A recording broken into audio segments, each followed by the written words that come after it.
queridos amigos do Lar Espírita Casa do Samaritano.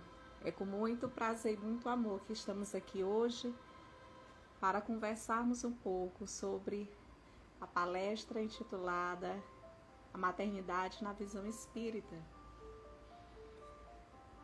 Então, muito bom estar mais uma vez com os amigos do Lex. De início, vamos aguardar a chegada de mais amigos. E eu gostaria só de ter um retorno de vocês com relação ao áudio, se vocês conseguem me ouvir bem, se está tudo ok. Gostaria só de um feedback. Sejam todos bem-vindos ao Lar Espírita Casa do Samaritano. Hoje é mais um dia de atividade. Obrigada, Renata, pelo retorno. Hoje é mais um dia de atividade, de palestra, de reflexão. E como é bom nós termos essa ferramenta que facilita esse contato mesmo à distância física, mas que há a possibilidade de estarmos próximos, de conversarmos, trocarmos ideias, experiências. Então, olá Jaqueline, Cleiton, meu marido, seja bem-vindo. Como toda atividade que sempre nós vamos fazer, sempre nós iniciamos com uma prece. A prece, que é a oração que nos comunica mais rapidamente a Deus, aos espíritos amigos. E na noite de hoje, eu gostaria de convidar a todos para que juntos possamos unir os nossos pensamentos em oração, amor, direcionados a este momento. Então, para aqueles que assim desejarem, nós vamos fechar os olhos, que é uma forma de você facilitar a sua concentração. E você vai respirando profundo e lentamente. Coloque-se em uma posição confortável. E agora você vai se abster um pouco do dia a dia. Você vai esquecer as dores, algum momento do dia que não te foi saudável. E você vai agora focar nesta luz que entra em sua casa, que entra em sua alma. E vamos agradecer a Deus e aos espíritos amigos por mais uma oportunidade, por mais um dia, por estarmos aqui juntos refletindo sobre os ensinamentos do Pai. Isso mostra o interesse, Senhor, de cada um em melhorar, em progredir, em transformar sua alma. Abençoa, Senhor, cada um desses irmãos que aqui se encontram, que juntos nós vamos realizar uma atividade linda, repleta de luz, repleta de amor. Obrigada.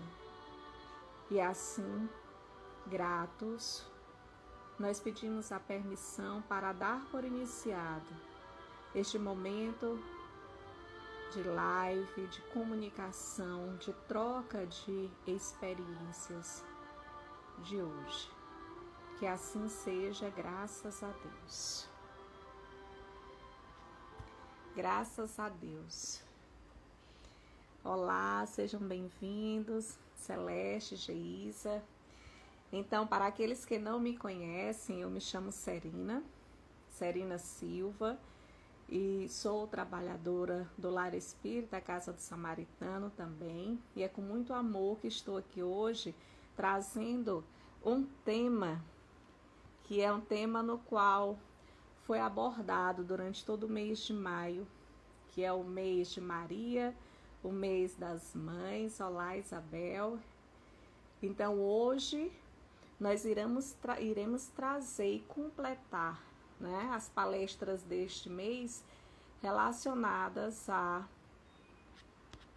ser mãe, a maternidade, relacionadas às questões da maternidade diante da visão espírita. E aí o tema sugerido foi o ser mãe, a maternidade na visão espírita.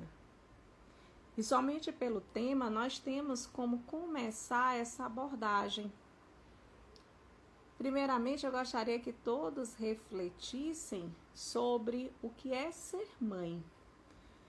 E quando eu coloquei ser mãe, significa aquele personagem no qual é envolvido por sentimentos de amor, de carinho, de vínculo para com aquele irmão que veio naquela encarnação como seu filho. Mas nós vamos perceber ao longo da abordagem que existem vários personagens dentro da família que podem assumir essas características do ser mãe. O pai pode ser mãe, o tio pode ser mãe, aquele que cuida, que cria, pode ser mãe.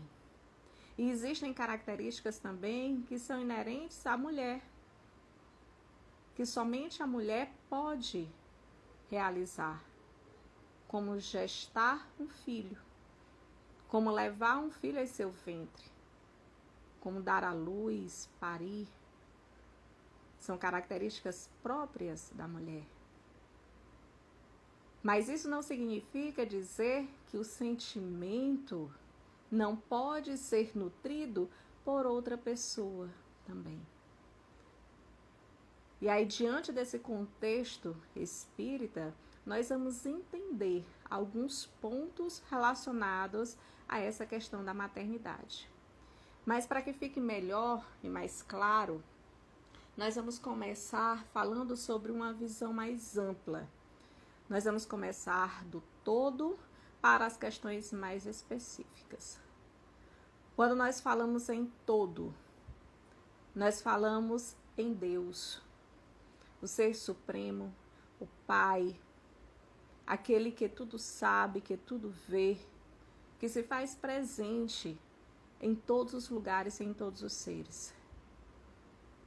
Então, quando eu falo no Ser Supremo de amor, de pura bondade e compreensão, eu falo do Pai, de Deus. Por isso eu trouxe aqui essas flores, né? Eu posso olhar para as flores e ver Deus. Eu posso olhar para a Isadora, né? Seja bem-vinda, e ver Deus. Eu posso olhar para a Isabel, Maiara, e ver Deus. Porque nós somos criação de Deus. Dentro de nós há uma centelha divina, a luz do Criador. Então, a partir do momento em que eu reconheço que eu sou filha do Pai, eu digo que em mim eu tenho características do Pai. Eu sou puro amor e bondade. Eu trago em mim as características do Criador. Agora, Serina, eu sou tão imperfeita. Será que eu tenho Deus dentro de mim? Tenho. Nós nascemos simples e ignorantes. Mas a nossa essência é uma essência boa, pura. O que acontece? Durante o ciclo reencarnatório, durante o momento de experiência que nós vivemos e vamos vivendo a cada reencarnação, nós vamos aprendendo a nos libertar daquilo que naquele momento nos torna impuro, imperfeito. Mas isso é um estado, o estado de imperfeição. porque a minha essência, ela é boa. Então, diz assim, eu ainda tenho raiva, eu ainda tenho ódio, eu ainda tenho ciúmes, eu sou totalmente imperfeito. Você está, nesse momento, imperfeito. Porque na medida que você vai aprendendo, você vai se transformando. E o transformar não é você pegar algo que está fora e colocar dentro de você. É você retirar de si aquilo que não lhe serve, que não é bom, e você descobrir a luz do Criador dentro de você. E aí, diante dessa perspectiva, nós vamos analisar o enviado do Pai que veio nos dizer tudo isso e nos orientar, que é o que rege essa comunidade espiritual, que é Jesus. Então, Jesus veio, reencarnou. Imagina um ser tão luminoso, tão angelical como Jesus, com uma energia imensa, precisando reencarnar para cumprir aquela missão, aquele desígnio.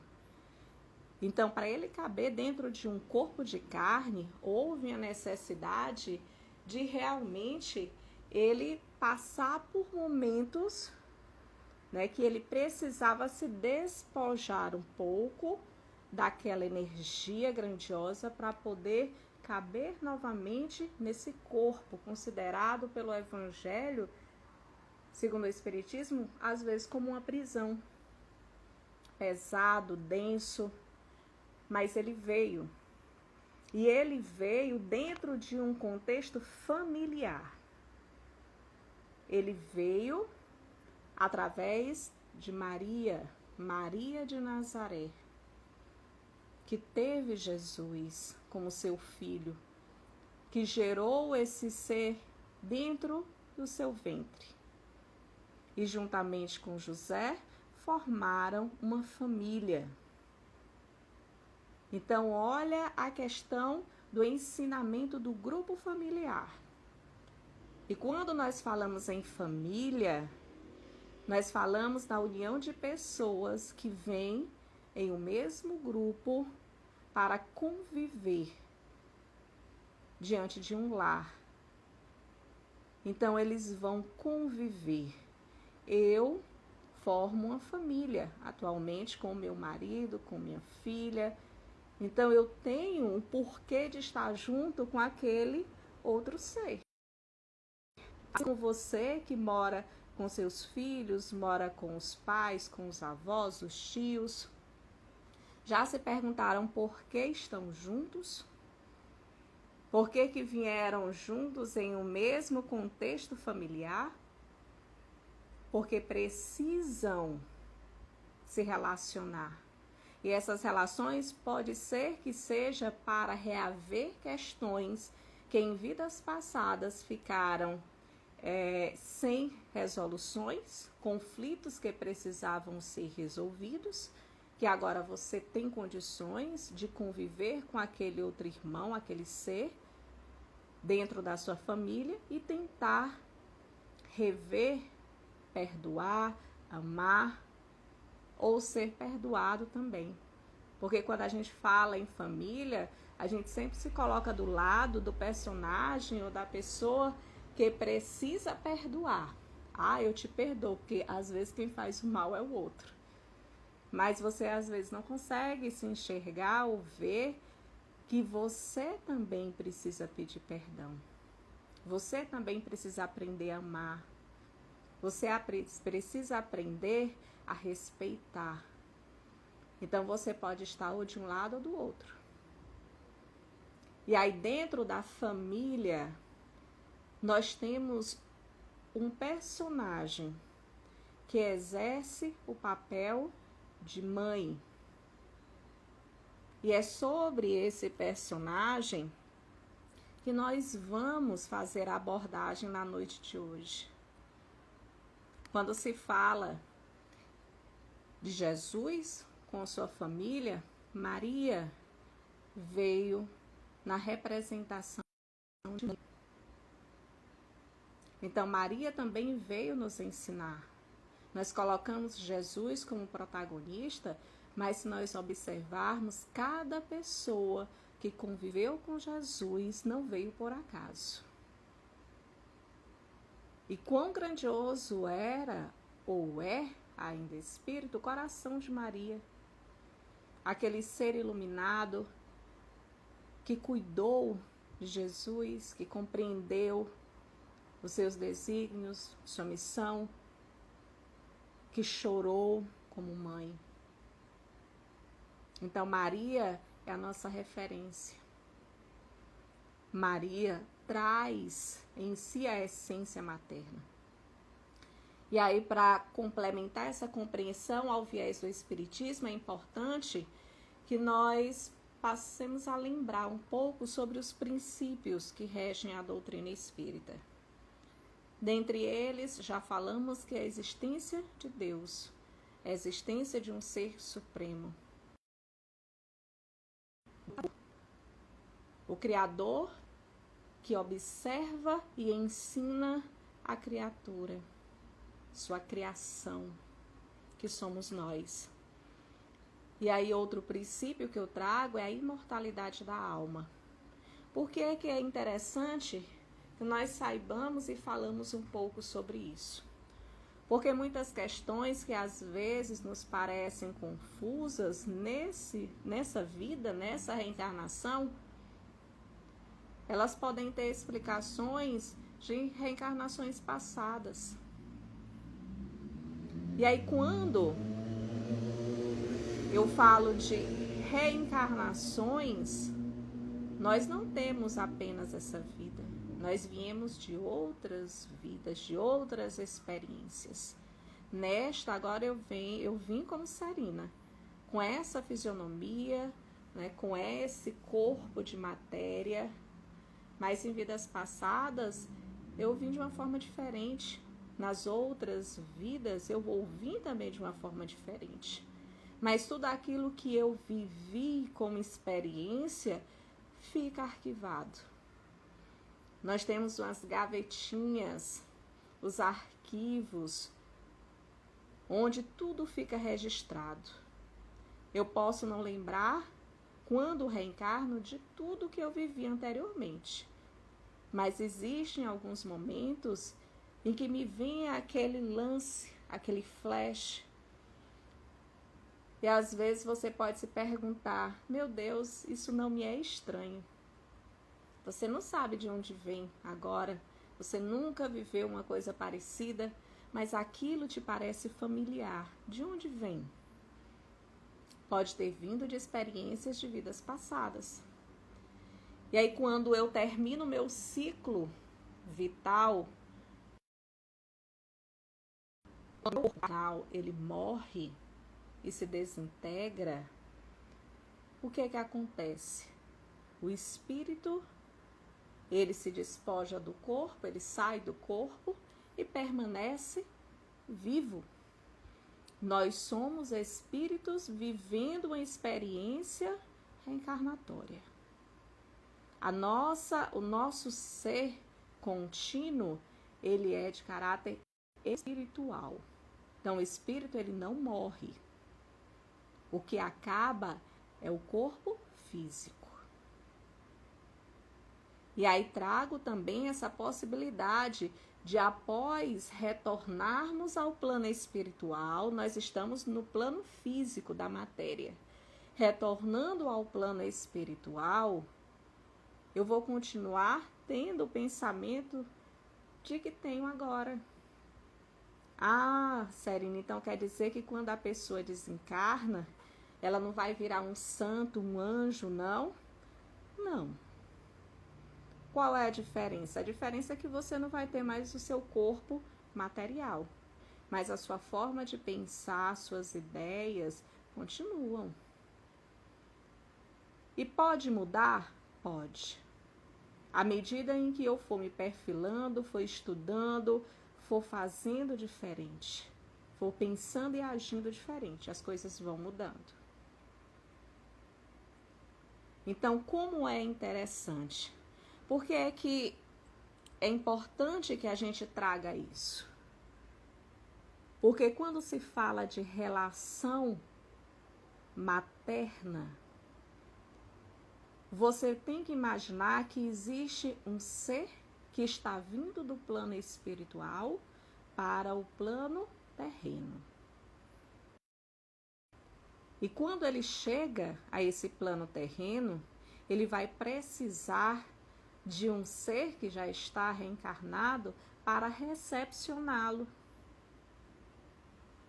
que é a mãe, dentro do seu ventre. Então, após a conjunção dos gametas, né, do espermatozoide e do óvulo, que se forma o ovo ou o zigoto, a partir dali, aquela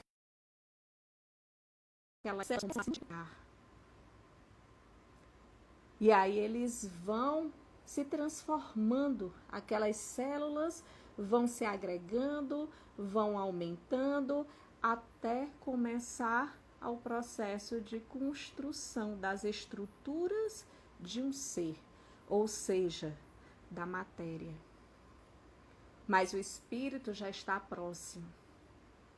O espírito daquele ser que vem reencarnar, ele é levado ao contato daquela mãe antes da mãe engravidar. Porque precisa ser criado laços de afinidade. Eu expresso aqui algo meu de experiência, né? Não sei se todos sabem, mas eu estou grávida e minha primeira gravidez, né? Então, com muito amor e carinho que eu faço essa abordagem, tudo isso agora também. Então, estou esperando a minha Sofia, com 7 meses, né, e meio. Então, antes da minha gravidez, de saber que estava grávida, esse espírito, ele já se aproximou, ele foi trazido ao meu encontro, conversando comigo em sonhos, sentindo a minha energia. Porque as coisas não acontecem, gente, por acaso e nem de uma hora para outra. Imagina você que se organiza para uma viagem, por mais curta que seja. Você não faz o seu planejamento? Você não observa quantos dias vai passar, se está frio, se está calor? Você não observa o que é que você vai fazer de atividade naquele local? E aí você se programa para levar aquilo que precisa. Não é assim que funciona? Imagina para um espírito que vem reencarnar, que vai passar o seu ciclo aqui na Terra. Será que vem de qualquer forma? Claro que não. Há uma preparação, há um estudo.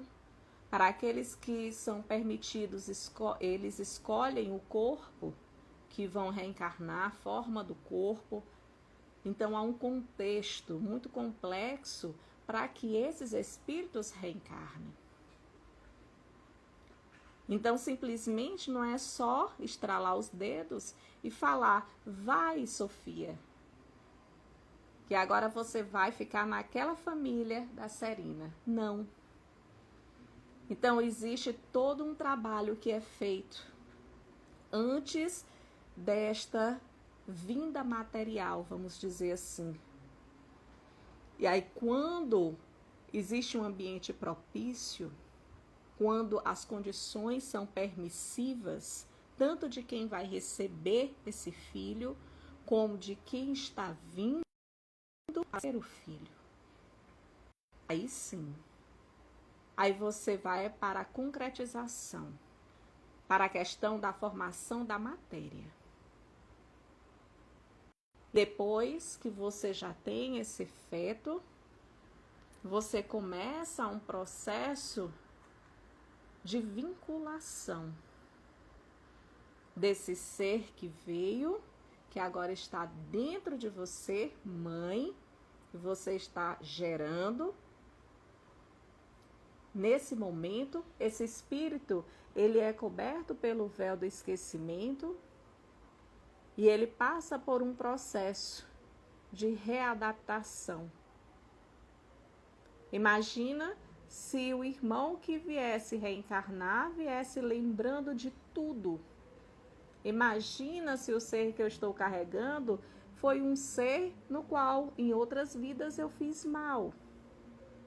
Que agora eu preciso reparar o meu mal e preciso amar. Então ia ter um conflito muito grande.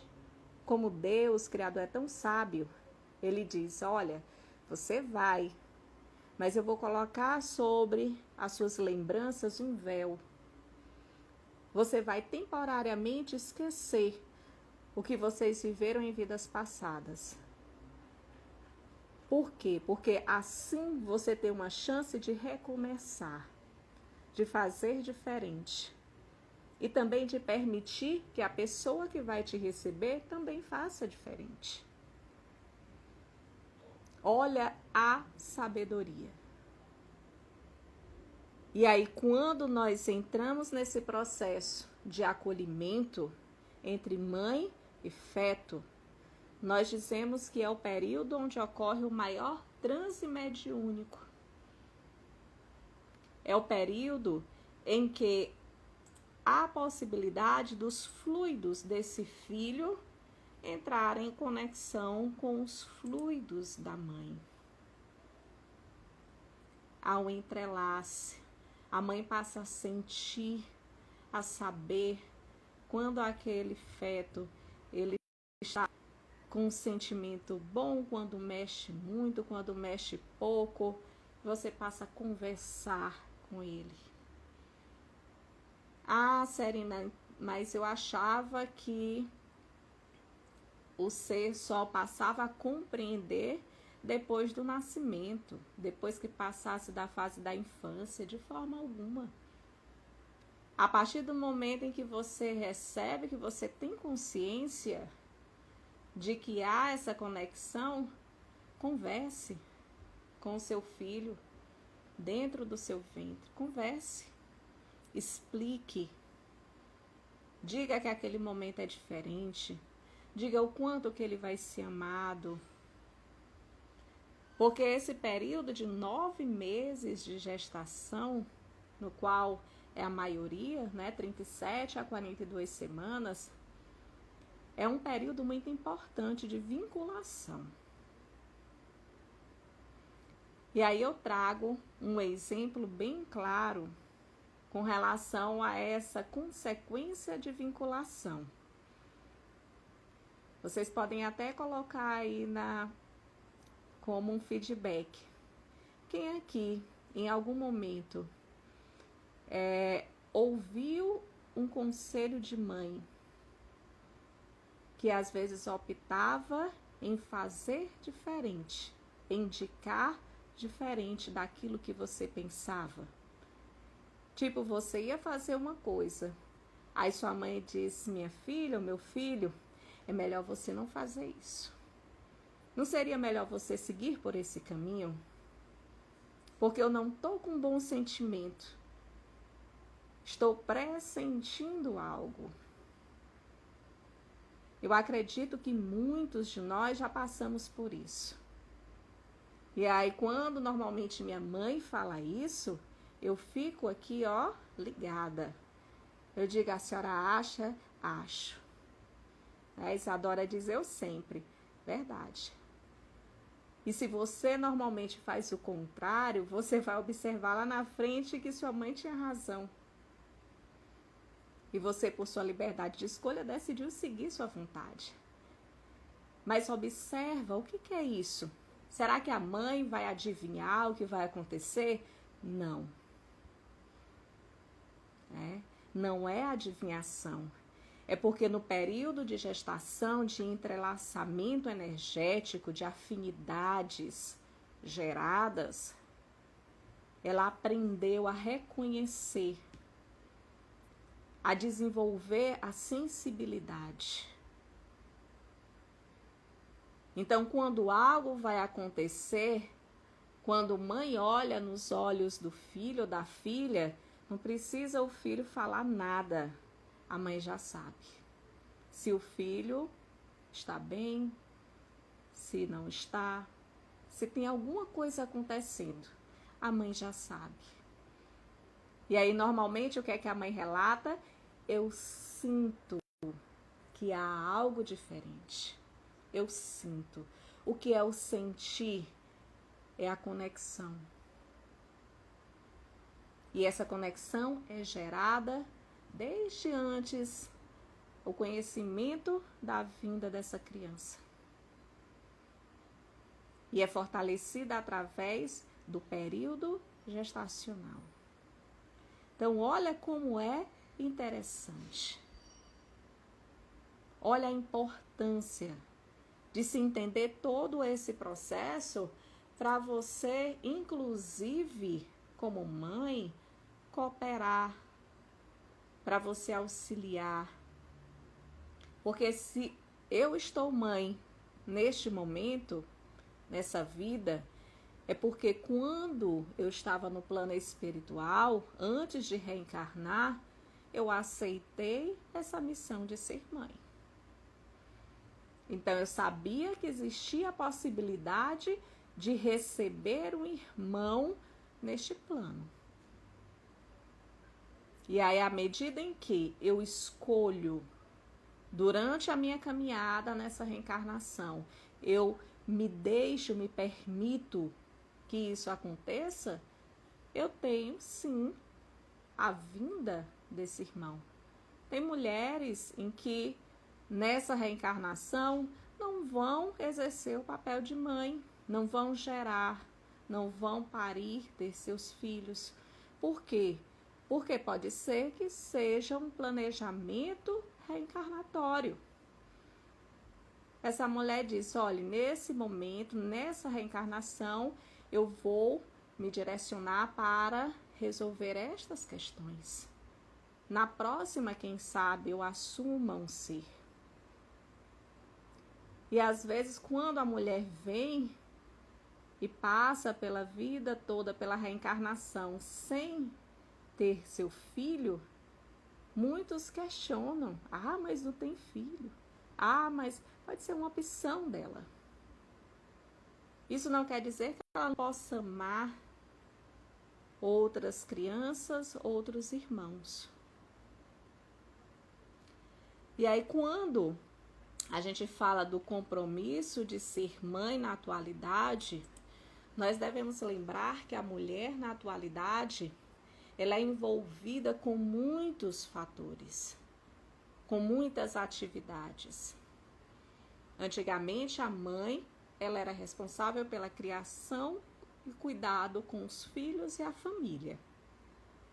Atualmente, a mãe, a mulher, ela pode ser a provedora da casa. Ela tem seus contatos, seus relacionamentos sociais.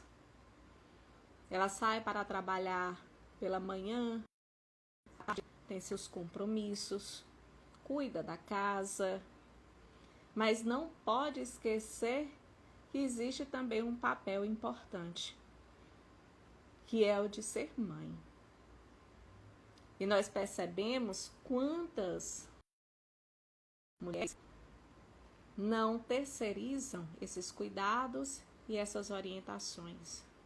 Muitas vezes com a desculpa de que precisa gerar renda, de que precisa colocar comida em casa, de que precisa ter tempo para se divertir. Deixa que fulano, A ou B ou C, cuida da criança. Mas o compromisso assumido não foi com o outro. O compromisso assumido em recepcionar aquele ser como filho e cuidar e orientar foi dela. E aí nós temos que observar que quando nós retornarmos ao plano espiritual, nós vamos ser questionados sobre a criação.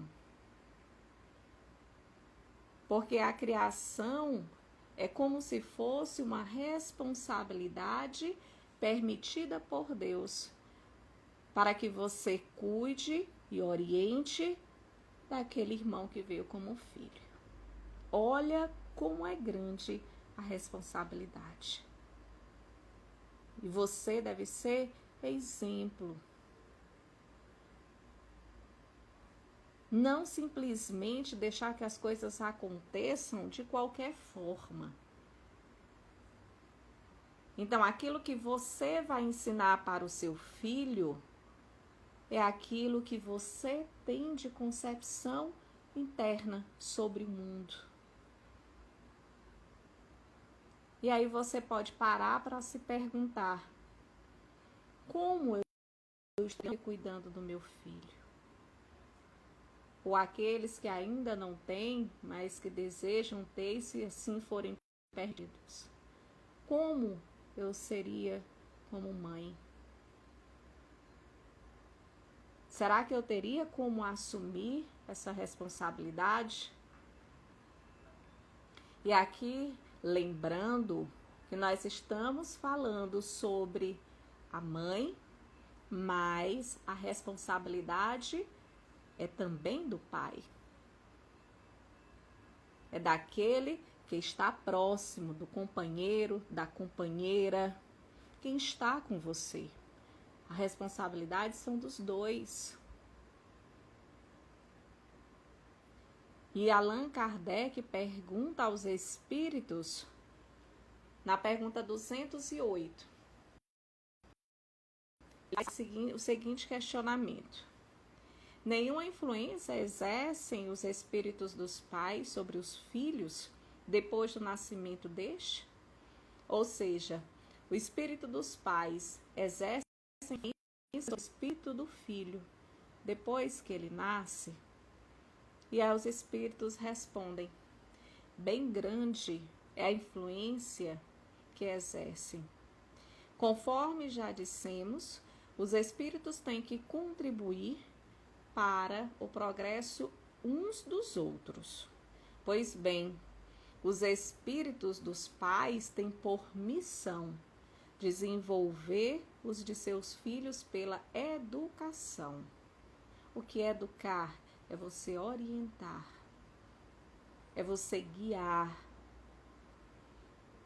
E quando você fala em educar, você não é a questão de trazer conteúdo para aquela criança, assim como a escola faz. Quando a gente fala em relacionamento familiar, nós estamos falando na questão de orientações morais, de condutas como seres do bem. E isso se aprende em casa. E aí os espíritos continuam a falar com Allan Kardec. Constituiu-lhes isso uma tarefa dos pais para com os filhos. Tornar-se-ão culpados se vierem a falir no seu desempenho. Ou seja, é uma missão que precisa do compromisso dos pais. E se você, como pai e mãe, não assumir aqui aquilo que já havia se comprometido, o que é que vai acontecer? Você vai ser chamado a responder perante o pai. Vai lhe perguntar: o que fizestes daqueles que lhe enviei como filho? E não adianta nem você querer mentir. Porque não se por mais que você fale: eu tentei, mas é porque eu não tinha como, eu trabalhava demais. Isso não vai resolver. Porque aí quando você retorna ao plano espiritual, você passa a lembrar daquelas experiências passadas que estavam encobertas pelo véu do esquecimento. E aí você começa a ver que perdeu uma grande chance.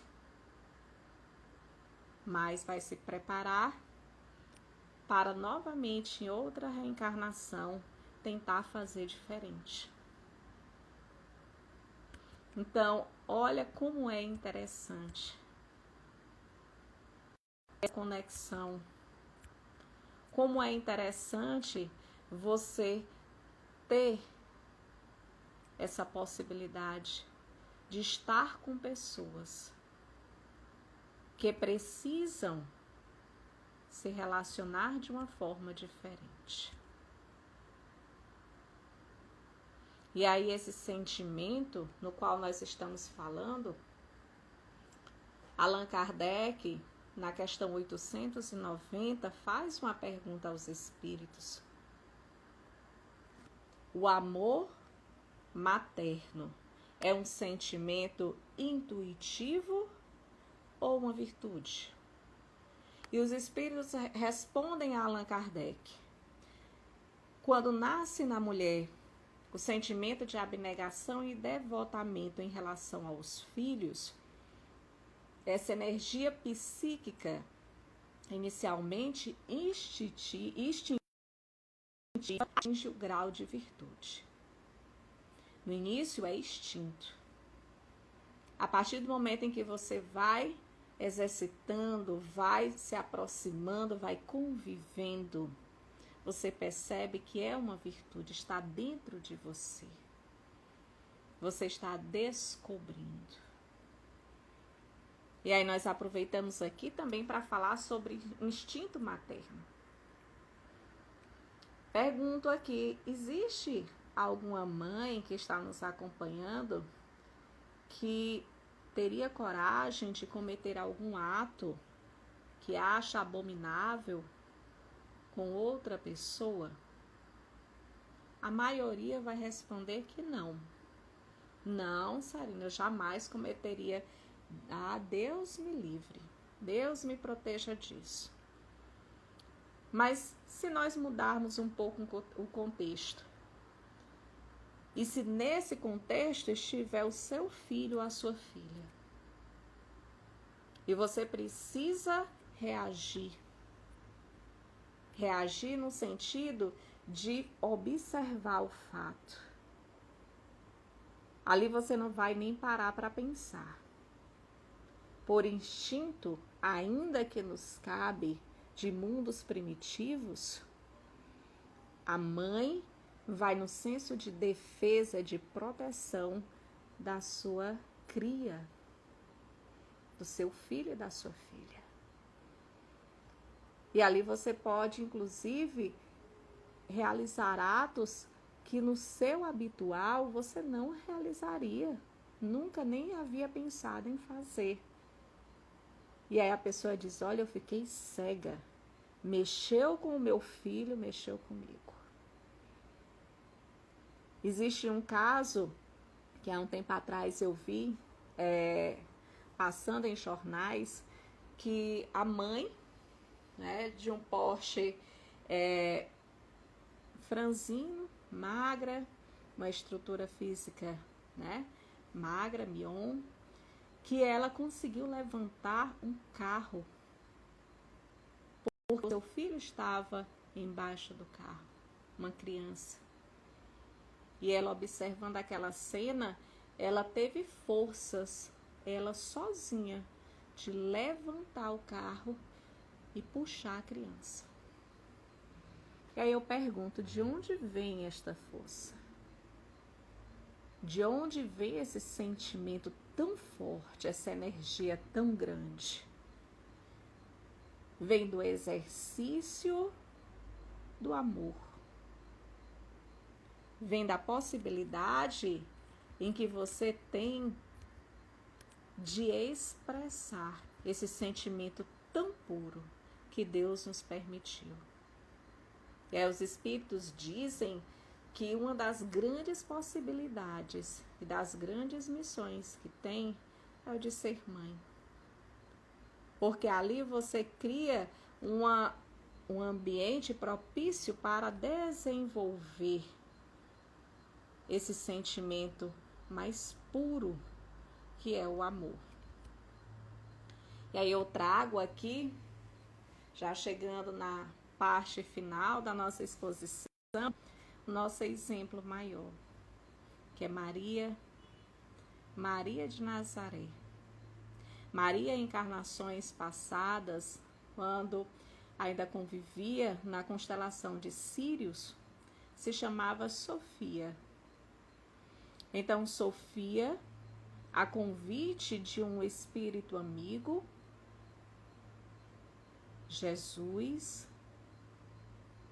ela aceitou vir ao planeta Terra, reencarnar com uma grande missão. A missão de receber o nosso querido irmão Jesus. A missão de emprestar seu ventre, de recepcionar esse grande ser espiritual. Imagina que para receber um ser tão iluminado, não poderia ser qualquer pessoa. Então ela foi convidada por Jesus. E Sofia aceitou com muito amor acompanhar Jesus nessa trajetória. Mas antes de Sofia reencarnar, ela que seria filha de Joaquim e de Ana, ela veio em espírito, se aproximou dos pais, já reencarnados, já na terra, e se ajoelhou aos pés de Joaquim e Ana, agradecendo a oportunidade que aqueles irmãos estavam dando a ela de recepcionarem como sua filha. Olha a grandeza de Maria. Então ela veio agradecer. Lembra daquela comunicação que os espíritos fazem antes mesmo de serem gerados no ventre da mãe? Então Maria já foi ao encontro de Joaquim e Ana para agradecer por eles naquele momento recepcionarem ela como filha. Então Maria veio, Sofia veio, recebeu o nome de Maria, né, e como era de praxe, o sobrenome era relacionado ao local onde aquelas pessoas nasciam. Como ela nasceu em Nazaré, ficou Maria de Nazaré. Nasceu entre 18 a 20 antes de Cristo, em Nazaré, na Galileia. E aí Maria, com seus 14 anos, né, teve essa união com José. E juntos, eles recepcionaram o nosso irmão Jesus. Nós conhecemos muito bem a história de que Maria, desde o momento em que soube, já reencarnada, queria recepcionar Jesus, ela se sentiu agraciada. E quando veio essa revelação pelo arcanjo, ela nem questionou. Ela simplesmente disse: faça, Senhor, de mim a sua serva. E eu estou aqui para que tudo possa ser cumprido. E aí, neste momento, Maria seria algo diferente diante daquelas revelações dadas pelo anjo, para aquele ser iluminado. E aí Maria passou com Jesus experiências, acompanhando aquele irmão, orientando enquanto criança, porque no período em que nós, né, somos crianças nessa vida, nessa reencarnação, nós estamos no nosso momento mais modelável possível. Isso eu falo também em questões espirituais. Jesus já tinha sua perfeição, mas nós ainda estamos nesse processo. Então, a influência dos pais sobre os filhos enquanto crianças é muito importante. Por isso, a importância de você não deixar ou não transferir essa responsabilidade para outra pessoa. É você que precisa orientar. Porque ele vai se modelando e formando o seu perfil de conduta ética e moral a partir daquele momento que passa pela infância. E ali Maria e Jesus tiveram oportunidades de ajudar, de perdoar. Maria viu seu filho ser levado à crucificação. Maria sentiu dor, mas Maria não alimentava o sofrimento. Maria chorava, porque havia criado com aquele ser um vínculo. Mas ela não se lamentava, pelo contrário. Ela dizia: eu sei, meu filho, que você precisa passar por isso. E eu estou aqui do seu lado. Maria cuidou dos apóstolos, era quem orientava, quem dava colo, guarida. Depois que Jesus saiu do plano terreno, Maria continuou cuidando de doentes, de enfermos. Quando Maria desencarna, ela é convidada a realizar um dos trabalhos mais lindos que eu acho, que é de acolher espíritos sofredores. Maria e sua legião dos servos de Maria passam aí em regiões profundas e densas do plano espiritual, acolhendo e levando amor àqueles espíritos que tiraram a sua vida, chamados de suicidas. Então Maria leva a pureza do amor em auxílio a esses irmãos. Olha como é lindo. E é diante desse amor de mãe, dessa expressão pura, que eu agradeço a participação de cada um de vocês, a permissão de estar aqui conversando um pouco sobre a maternidade no viés espírita. E trago, para finalizarmos, uma psicografia de Amaral Ornelas, que fala sobre Maria de Nazaré. E eu gostaria que nesse momento todos fechassem os olhos. Vamos agradecer a Deus, aos espíritos amigos, por este momento tão lindo. E vamos com muito amor e acalento em nossos corações ouvir esta mensagem. Ave Maria, Senhora do amor que ampara e redime. Ai do mundo se não fora a vossa missão sublime. Cheia de graça e bondade, é por vós que conhecemos a eterna revelação da vida em seus dons supremos. O Senhor sempre é convosco, mensageira da ternura, providência dos que choram nas sombras da desventura. Bendita sois vós, rainha, estrela da humanidade, rosa mística da fé, lírio puro da humildade.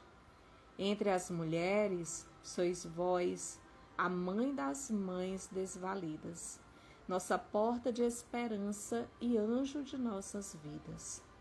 Bendito o fruto imortal, paz da manjedoura, as dores além da cruz. Assim seja para sempre, ó divina soberana, refúgio dos que padecem nas dores da luta humana. Ave Maria, Senhora do amor que ampara e redime. Ai do mundo se não fora a vossa missão sublime. Então, com essa rogativa, nós agradecemos a todos os amigos espirituais, aqueles que estão conosco em carne e em espírito. Obrigada, Senhor, por cada um que fez parte deste momento tão lindo. Gratidão pelo convite e obrigada pela acolhida. Até a próxima. Que assim seja, graças a Deus.